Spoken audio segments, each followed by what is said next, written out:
All right. And let's go ahead and get started. So our presentation today is called How to Pay for College. And what we're going to do is go over the estimated cost for different types of colleges and universities. We'll talk about the community colleges, the Cal State system, University of California, and independent universities. We'll talk a bit about how to apply for financial aid, how to pay for college, what your next steps are, and then we should have some time for questions, hopefully. So let's go ahead and get started. Let's talk about the cost of college. So before we go too far into that, let's talk about what colleges do. So every school has what we call a cost of attendance. So if you think about it, it's like a budget. It's essentially the price of going to a school there. And so a cost of attendance is the tuition and fees, room and board means meals, books and supplies, transportation, other personal expenses. And so those personal expenses are like your gas, your insurance, present, personal necessities, those kinds of things. And so what happens is every school will take all of these items and put them together and create a budget or a cost of attendance. And so every school does it a little differently. So what you see for one school will not necessarily be the same for the other. But the cost of attendance is really important because that's essentially the sticker price of going to your college or university.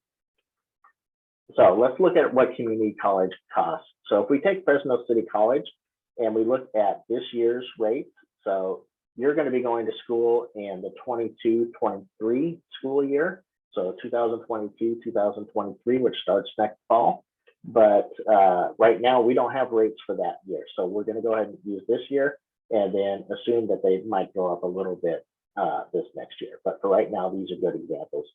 So the community college, if you're a California resident and you enroll in 12 units, it's $46 a unit. And so it's a little over $1,100 in tuition or enrollment fee. There's a health fee of $42. There's books and supplies of about $1,500. There's another fee called instructional materials, a parking permit if you decide to park, and ASB, which is the student government fee. And so the total cost of going to a community college for 12 units each semester is estimated to be about $2,800 this year. So there's no cost to apply at community colleges. You can just go straight to their website and apply. If we move to the California State University system, so if we look at Cal State Fresno, for instance, our costs go up a bit here. The registration fee, if you take 7 or more units, and usually at colleges and universities, full-time is at least 12 units. So it depends on the way the courses are set up, but that's usually at least 4 courses. And so you're usually going to take 4, sometimes maybe 5 courses.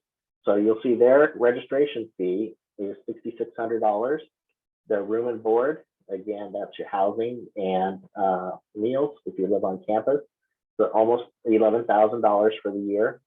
Books and supplies, $1,100 for the year. Some additional fees they like to tack in there, $450, and then parking is $186. So you see, it is a little over $19,000 a year to go to Cal State Fresno.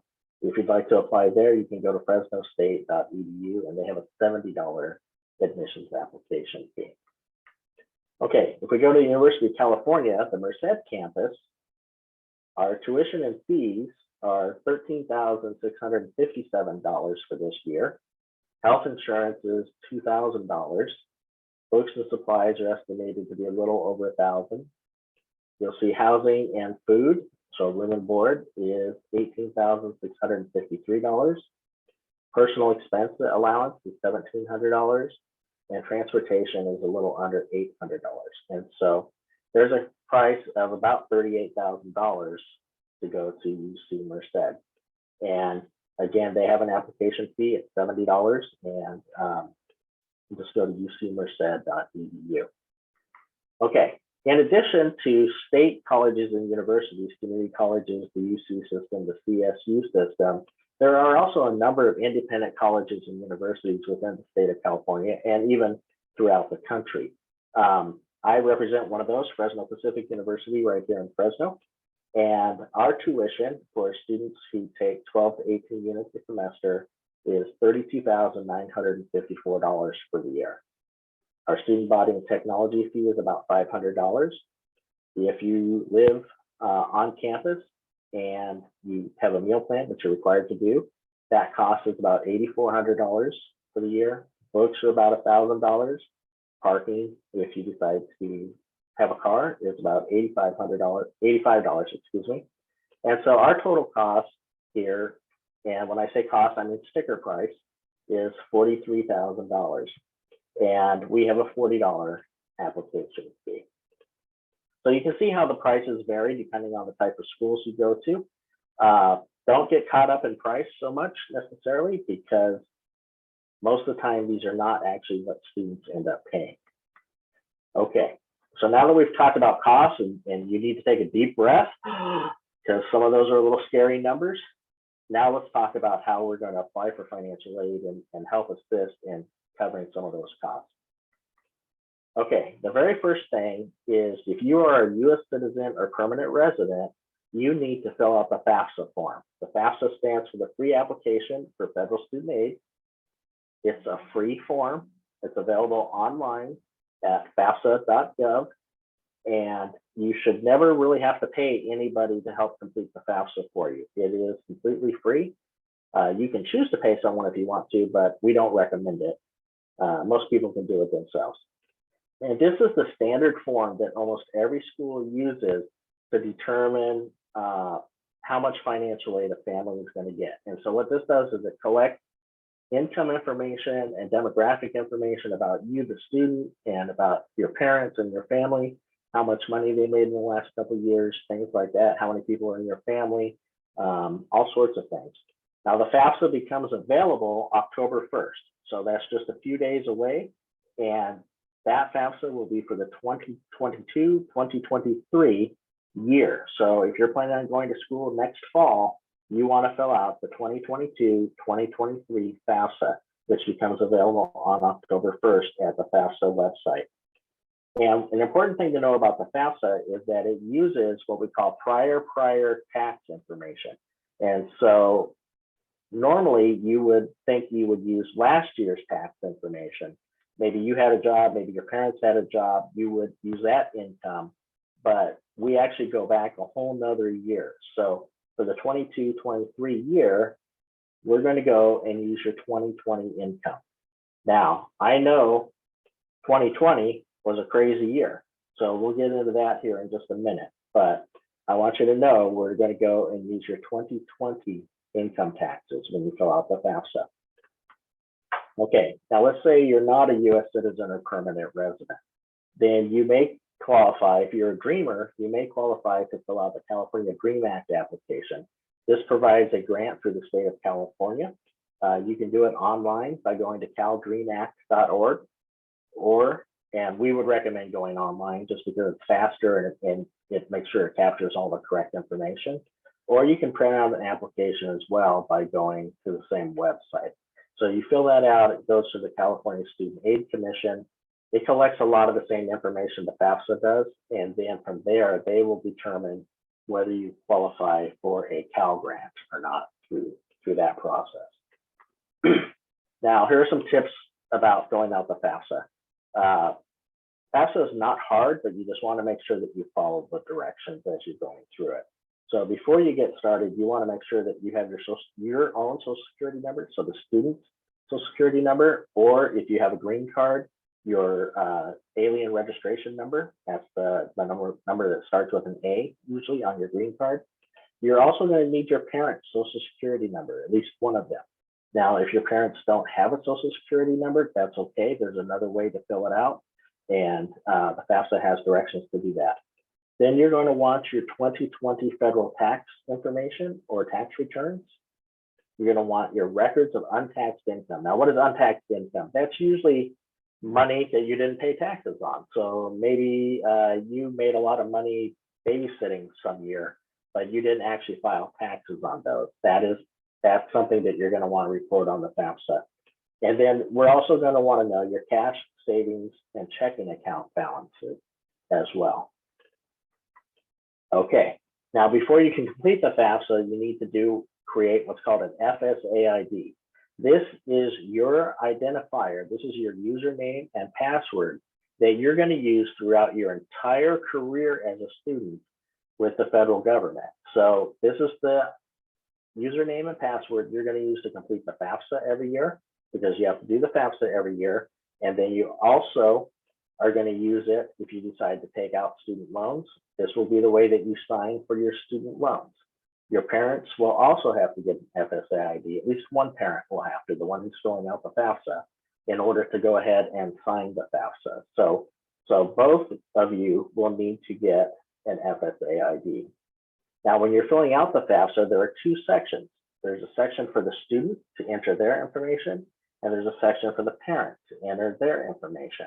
And when I say parent, I mean basically the family's information. So not just one parent, unless you come from a single parent family. So you want to make sure that you're putting the right information in the right section. If you complete the FAFSA online, it will guide you there, and it's not that hard to do. A lot of people wait until they're admitted to get into or apply for financial aid or fill out the FAFSA. You do not have to do that. As soon as October 1st comes around, you can go ahead and complete the FAFSA, and you get to choose which schools you want to send the FAFSA to. So if you're thinking of 4 or 5 different schools, you can just put in their information, and the FAFSA will automatically get sent to those schools. It doesn't matter if you decide not to go to those schools. A lot of schools, we all get lots of FAFSAs from people who think they might want to come, but then they decide to go to another school. So we're very used to it. But and most schools are not going to process any financial aid until you actually are admitted. But if you go ahead and do the FAFSA as early as you can, then when you're admitted, the financial aid office can process your application much faster, much sooner than having to wait for you to submit it after you've been admitted. When you fill out the FAFSA, you're going to use it. You're going to enter the information as of the day that you're filling it out. So a good example of this is, let's say you have $143 in a checking account. You're going to put in $143.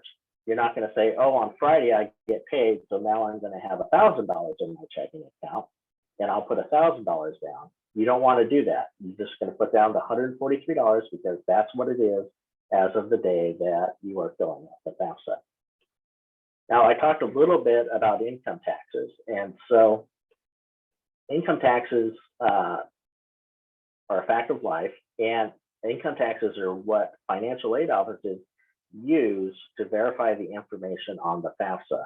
Now, there's 2 ways that you can do it. One is you can take your income tax information from your tax returns, whether you're the student or the parent or both, and you can enter that information on your FAFSA. Or the other thing that you can do, and we much prefer this, is that you use what's called the IRS Data Retrieval Tool, the DRT. And you can actually give permission to the IRS to transfer your income tax information into the FAFSA.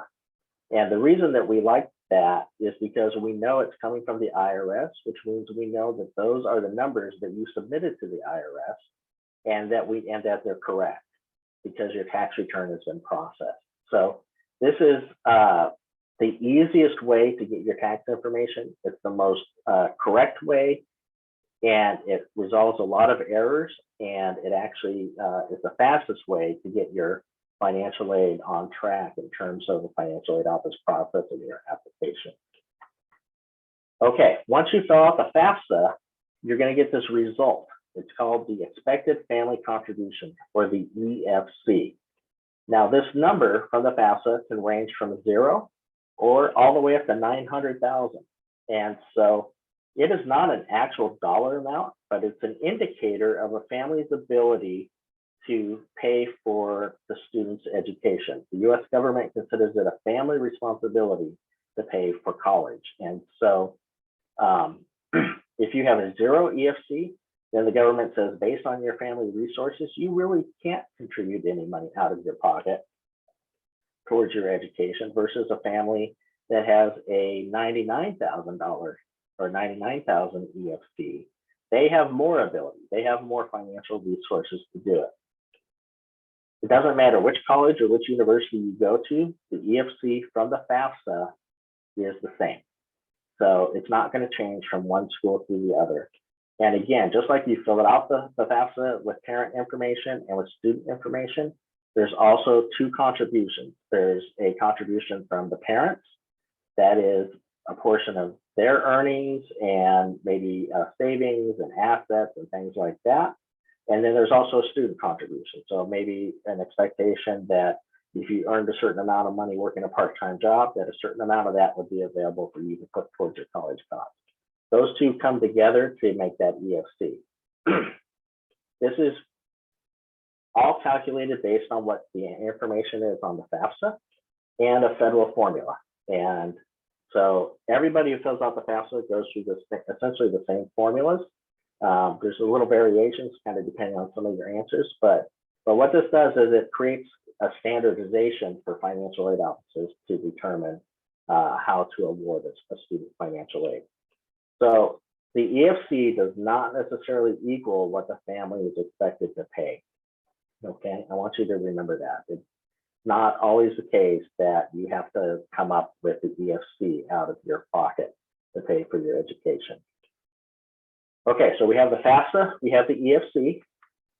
And so now that we have those two things, or three things, and the cost of attendance, then the financial aid office can construct a financial aid package for you. And so the way that it works is, you remember at the very beginning, we created a cost of attendance. I showed you the different costs of the different universities. So that cost of attendance, or the budget, and then we minus the EFC from the FAFSA, and the remainder there is the financial need. And financial need is what financial aid officers in colleges and universities are trying to meet. So some families will have a lot of financial need. Some families will have very little financial need. Most families will probably be in the middle or so. But it's a standard formula. So cost of attendance minus EFC equals financial need. And we're going to attempt to meet your financial need.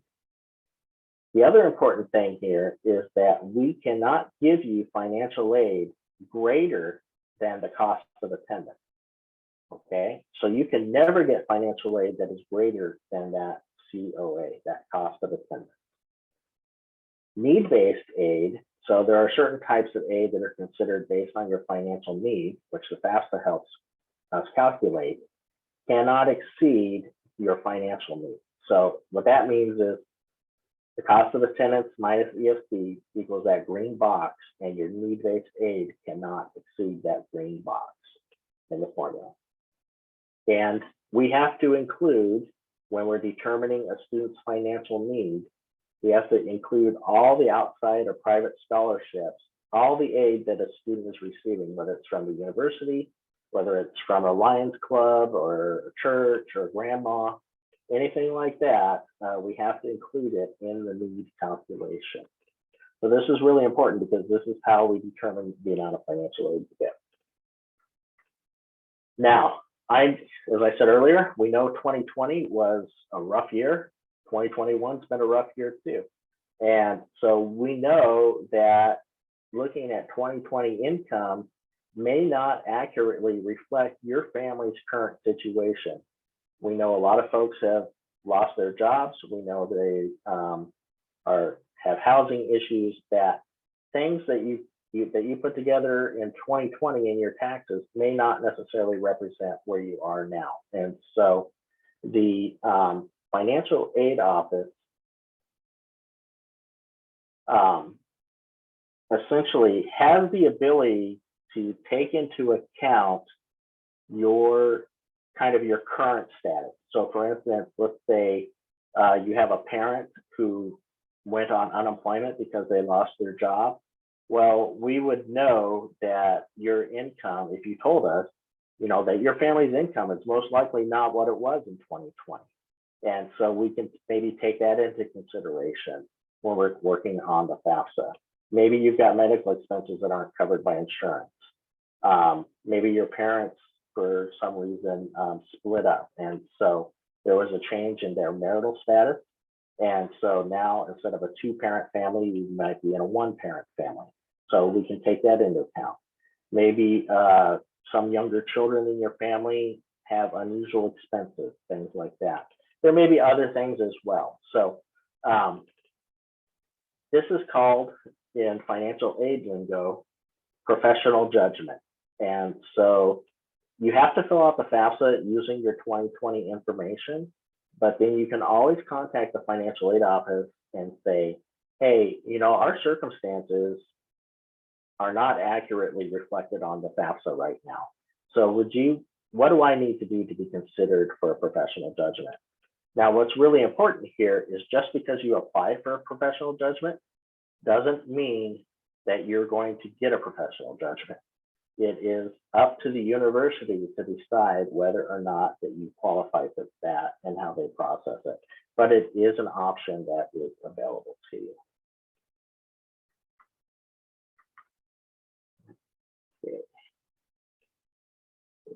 Here. Okay, so we've talked about how we figure out financial aid. Now, let's talk about how to pay for it. So there is federal and state financial aid. And in federal and state financial aid, there's three types. There's free money, which is always the best. Free money is always the best money you can get. Those are usually grants, and those are usually based on financial need. So that formula, cost of attendance minus EFC equals need. That green box, you have to have some money in that green box generally to qualify for a grant. There's also federal student loans that are an option. So that's borrowed money that has to be paid back.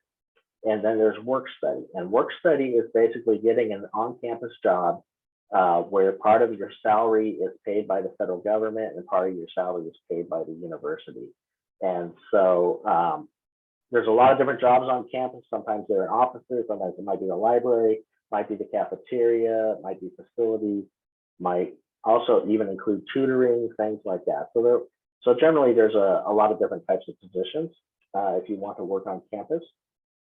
Then there's institutional and outside aid. And so institutional outside aid basically means college and university scholarships. You have different types. Some of these are going to be need-based awards based on your financial needs. Some of them are going to be based on merit or performance. So let's say you are a world-class tuba player. You might qualify for a music scholarship depending on the college and university that you go to. And then there's also private loans, which we don't necessarily recommend taking if you don't have to. Federal loans are, if you have to borrow, federal loans are usually a better option for you. And then there's out of pocket. So maybe you have a part-time job, maybe you have some savings, maybe you have a rich uncle who's willing to pay for your college, those types of things. And then some colleges and universities will also set up payment arrangements. So they will let you pay over the course of the academic year so that maybe you can pay for your monthly payments instead of having to come up with everything all at one time. So that's more common at a private university than at a state university. Okay, the different types of financial grants. Most of these are going to be based on financial need. So the federal Pell Grant, you can receive it for up to 12 semesters. So that's 6 academic years. There's 2 semesters in a year usually. And you can receive up to $6,495. And that's this current year. We don't know what it's going to be for 2022-23. And you may have also heard of this initiative to double the Pell Grant. And so we don't know if that's going to happen or not either. So right now we're going to go with the $6,400 a year number. And you have, again, you have to have financial need for that. There's also a program called the SEOG, Supplemental Educational Opportunity Grant. That can vary anywhere from $100 to $4,000. And that's for people who have the very highest need. And schools have a very limited budget on that and from the federal government. And so they tend to give it to the people who have the highest need. And then state grants in the state of California are very fortunate that they provide some very nice funding for students. And so there's the Cal Grant or the DREAM Act grant. And that is up to $10,740, depending on which type of grant that you get and which type of school you go to. For 4 years, you have to meet GPA requirements. And going to a state school versus a private school, UC versus a community college, those amounts will vary. And then there's the California College Promise Grant that lets some students with high financial needs, they basically can attend a community college without paying the enrollment fee. So the state of California pays those. You have to be a California resident to qualify for those. So these are grants. So these are money that you do not have to repay. Let's talk about federal student loans. The reality is most people will probably have to borrow student loans at some point. They're not necessarily bad. The key to student loans is to make sure that you only borrow exactly what you need and you think about the right way to pay them back. And so if you have a choice between having to use a credit card to pay for your college or use a student loan is going to be a much better deal for you on that. So there are three main types of student loans. There's the direct subsidized loan. This is based on financial needs. Again, you have to have that little green box there. We're going to use your FAFSA again to determine your eligibility. And subsidized loans means that the government pays the interest while you're in school, as long as you're enrolled half time or longer. So, and then once you graduate, you can get a 6-month grace period before you have to start repaying those loans. Let's say you lose your job, you have the opportunity to do what they call deferment, which means you don't have to make payments as well on it. Now, right now, interest rates for this current year are 3.73%. So you can see that is significantly less than most credit cards would be or other forms of financing.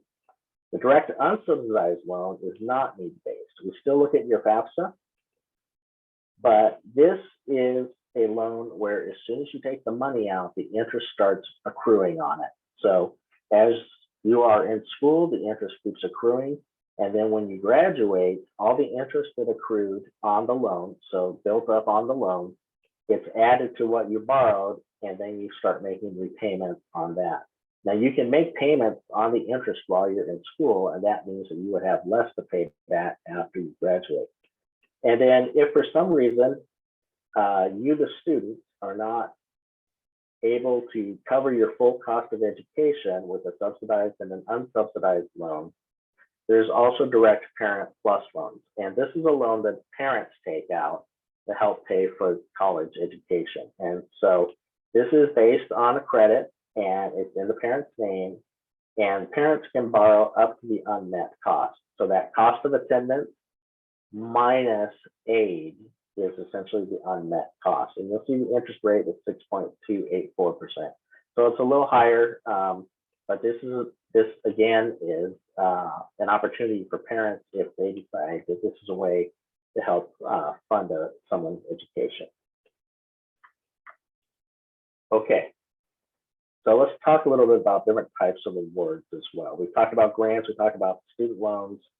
Institutional awards are basically university or college awards. And so many times those are going to be based on financial need, or they're going to be based on merit. So maybe a GPA and test scores, or performance, like I talked about, tuba player, or maybe you're an athlete, maybe you are an artist. There may be all sorts of different types of scholarships available to you from different universities and colleges. The other thing I really want you to consider is outside aid and scholarships. And so outside aid is basically money that is not coming from the university or the college. And so there may be private donors, there could be businesses. For instance, there are a lot of major corporations. You may think of the Coca-Cola scholarships, originally came from the Coca-Cola company. There may be all sorts of different scholarships offered by different businesses, some national, some local, some regional. But if you hear about them, you should apply for them if you qualify. Service clubs, that's like the Lions Club, the Veterans, the all sorts of Rotary, all sorts of different places. Maybe you belong to a particular church, or a particular religious affiliation, and maybe they offer certain scholarships depending on what type of college or university you go to. And then sometimes employers will provide scholarships as well. So maybe your parents belong to an employer who has a tuition assistance program for students, or scholarships for students. And so this is something to ask your parents about, because that may be a way to help pay for your college as well. A good place to look for scholarships is your financial aid office from different colleges and universities. Many of us post scholarships on our websites. Your high school counseling center. A lot of times I've seen quite a few high schools where they are issuing scholarship lists all the time of available opportunities. There's also scholarship sites like FAFSA that are available online. You never want to pay for a scholarship search. You don't need to. There's plenty of information out there that is free. And then the other thing is you really want to make sure that you apply for anything that you think that you qualify for. So if you're looking at a cereal box and on the back of the cereal box it offers a $500 scholarship, and you're like, hey, I like frosted wheat, and I can write a short essay on why I like frosted wheat, you could apply for that scholarship. Let's say you take 30 minutes to do it. And if you get selected, you've made $500 in 30 minutes. So that's a pretty good return on your time. And there are a lot of folks that can actually pay for a lot of their education just simply by taking the time for applying for scholarships. And then if you are a veteran, or you have family members that are veterans, usually parents, they may have some VA educational benefits that might be able to be used by you, the students. And so there's a lot of different programs, and so we're not going to go into them today, but your parents can call the VA GI Bill hotline or talk to the VA rep and see whether there's any opportunity there for some of those benefits to transfer to you as a student. Okay, really quickly, I want to show you why you can't always trust the sticker price. And trust is actually the wrong word, but sometimes when you see something that looks a little crazy, it may not always end up being that way. And so I'm going to give you an example of a financial aid award package. This is pretty realistic for a family who has a 0 EFC. So they filled out the FAFSA, they got a 0 EFC. So remember our rule here is our cost of attendance. So in this example, this is for a private university. Our cost of attendance is $43,000 for the year. But then let's look at the different types of aid that a student can get. So they have a 0 EFC, so they're going to qualify for the maximum Pell Grant. So that's about $6,500. Then they're going to qualify for a Cal Grant. That's $9,220. Then, because they have high financial needs, they may get an FSEOG grant for, let's just say it's about $1,300. Then, because they're going to a private university, they might qualify for a need-based grant of $6,000. And then, because they had pretty good academics, let's say they had a 3.5 GPA, high school GPA, they might get $13,000 based on that high school GPA. So these are all grants that don't have to be paid back. Then, let's say they decide the student can take a job on campus. They can work in the library. And let's say they earn $3,500 over the course of an academic year. That's not that hard to earn. If you're working 10 or 15 hours a week, you can actually even earn more than that, potentially. Most on-campus jobs typically pay minimum wage. So we take that into consideration.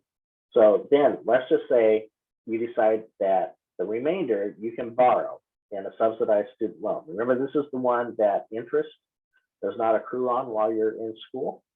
So you take a $3,500 student loan, subsidized student loan. You don't need to take the unsubsidized because you have enough other financial aid that's coming in order to cover your expenses.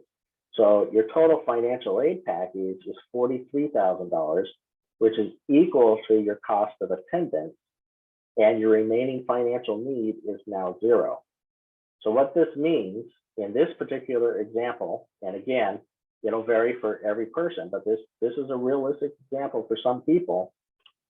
What this means is that as a student, you could go to school for 4 years, basically for $14,000 in student loans.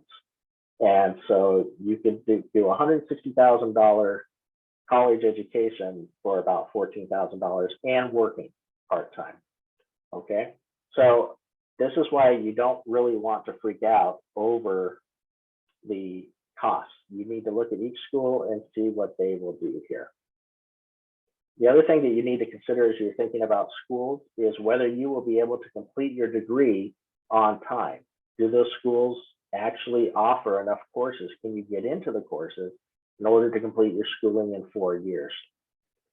You may not be able to. So every year it takes you to complete your schooling, let's say you go 5 years or 6 years, that's more expense to you. So sometimes you may want to look at something that might actually be a little more expensive up front, but may get you out faster and end up being less expensive in the long run.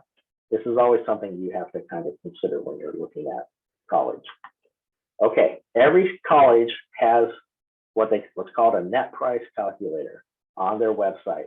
And what that does is it calculates or estimates the cost of attendance for you going in. And so this helps standardize some information. And so any college or university you're looking at, you can go to their website and go ahead and plug in your information, and then it will generate something like I just did for you in terms of that example.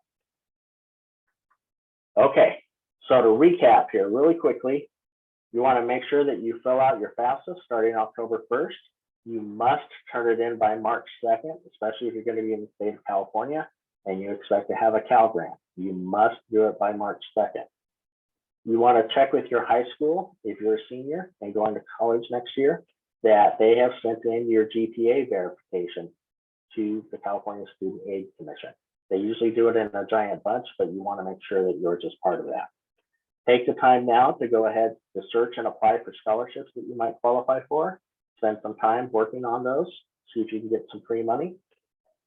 And then all the colleges and universities that you're interested in, make sure that you are aware of their application deadlines and if they have any other types of deadlines. So sometimes you might have an admissions deadline. Sometimes you might have a separate financial aid priority deadline. If you miss that financial aid priority deadline, you may not get as much money as you thought you were going to get. So you want to make sure that you know what the deadlines are at the different schools. They're not always the same. And so here's a really quick calendar. Right now we're in late summer, early fall. You want to go ahead and start applying for the colleges and universities you're interested in. Again, in October, complete that FAFSA, keep applying for scholarships. And in November or through March, you'll receive your financial aid letter from the college, depending on when you're admitted and whether you turn in everything that you need to for the college to determine how much to give you. If you're going to a private school, May 1st is usually the decision deadline that you must absolutely tell the school that you want to go to. Most of the time, you can tell them much earlier than that. In the summer, you want to make sure that you're finalizing anything financial aid requirements just to make sure that everything's in place, and then you're going to start school in August or September. So again, these are general. Make sure that you talk to each college, each university, because again, they have their own calendars. All right, that's it. So I think we have just a few minutes for questions. That we do. And before we get to questions, I would just like to thank you again, David. I know we're all giving you a big virtual round of applause. I would also like to mention that this session is recorded and will be posted to the Fresno Area College Night event site. The event site will be up for the remainder of the fall season. So if you would like to rewatch this presentation or any that you have missed, you can do that at the Fresno Area College Night event site. So we have about 5 minutes for questions. And I'll just start it off right here. The first question, does the FAFSA take liabilities and bills into account when calculating the EFC? Unfortunately, it does not. So it does not take into account your mortgage. It does not take into account credit card debt or car payment, those kinds of things. It's only taking into account your income and your earnings. Okay, thank you. And the next one is somewhat similar. does it, I'm assuming is the FAFSA and the expected family contribution take into account having multiple children in college? Yes. So one of the things you're going to do on the FAFSA is you're going to put the number of people in your household. And then there's also a separate question of number of people in college. And so if you have, let's say, 2 children in college at the same time, what will happen is your EFC will be split equally between the number of children in your college. So let's say you have a $100 EFC and you have 2 students in college, it's going to be $50 for each student. It's still $100 for the family total, but it's split between both. Okay, thank you. Another one, what were the different components of the cost of attendance? So there's a lot. There's usually tuition and fees. There's usually a book allowance. There's usually a room and board allowance, and that will vary depending on whether you're living on campus or living with your family or living independently. There are personal necessities that help cover insurance, those types of things. Some colleges and universities will have transportation in there. There's probably a couple more, but pretty much what you need to live is included there, as determined by the college and university. Okay, and this one isn't specifically about financial services, but maybe you can, present on this, being the director of student financial services. It's just, when should you apply to college as seniors? If you know which colleges you want to go to, you should be able to go ahead and apply now. Some colleges, traditionally it's usually September, October is when you want to get those in. So there isn't any problem going ahead and submitting your applications right now. Okay, a few last minute questions are coming in. First, my parents received help from the government due to COVID in 2020, so the income is a little higher than normal. They also filed for unemployment various times due to COVID. How would that impact one's FAFSA?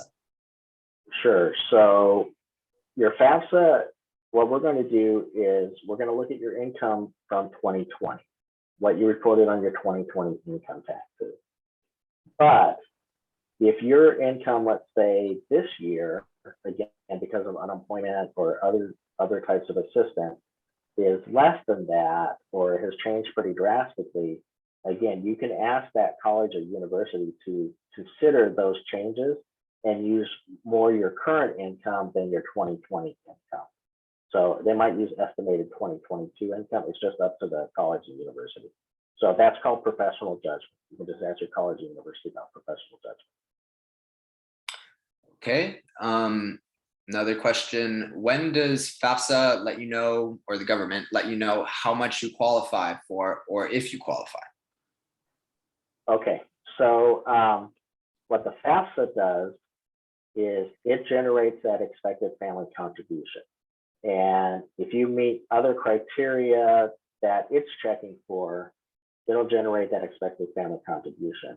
From there, it's the school that determines how much you qualify for. So again, it's that calculation of cost of attendance minus the EFC equals need, and then what the financial aid office decides to give you in terms of grants, Pell grants, FSDOG, work study, loans, other scholarships, those kinds of things.